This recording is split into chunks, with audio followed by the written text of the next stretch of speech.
Bonjour, dans cette vidéo nous allons voir comment vectoriser un objet matriciel pour par exemple faire un arbre en vue en plan. Je vais commencer par aller chercher une image bitmap. Donc, pardon, je me suis trompé d'endroit, fichier importé. Sur mon bureau, je vais télécharger ceci. Arbre, plan JPEG, ouvrir. Je vais dire OK.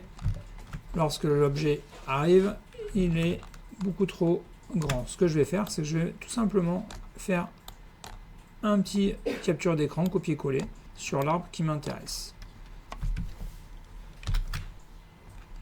Je vais choisir cet arbre-là.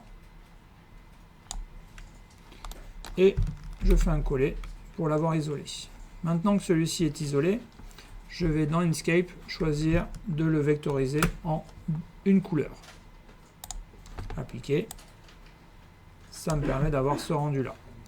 Je vais le choisir de le vectoriser pour voir en détection de contour. Appliquer. Ça m'a rendu ceci. Je vais m'amuser à le vectoriser en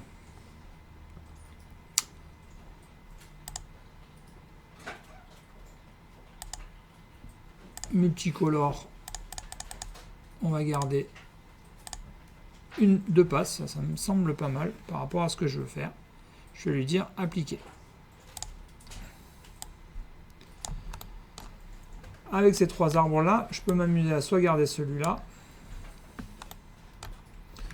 Dans ce cas-là, je vais le dégrouper, CTRL majuscule G, ce qui va me permettre de pouvoir modifier les couleurs. Donc pour aller dans les couleurs d'arbres, on va venir sur des verts.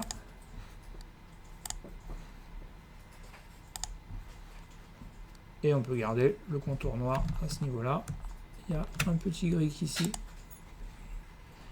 Ce serait peut-être intéressant d'aller chercher. Si j'arrive à l'attraper, c'est lui. On va le supprimer.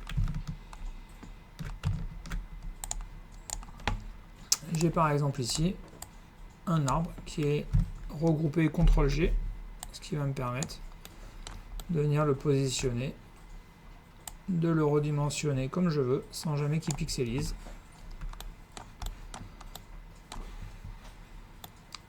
On peut essayer avec un autre arbre. Donc je fais une capture d'écran, Windows Shift S. Je sélectionne mon arbre, CTRL V. Et là, je vais me mettre en niveau de luminosité sur une seule passe, seuil de luminosité.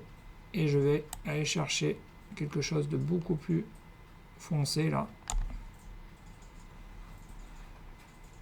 On va décocher les options, voir un petit peu la différence. Là j'ai un arbre qui est assez intéressant dans lequel je pourrais aller chercher l'effet inverse, au contraire, là quelque chose de très clair, appliqué.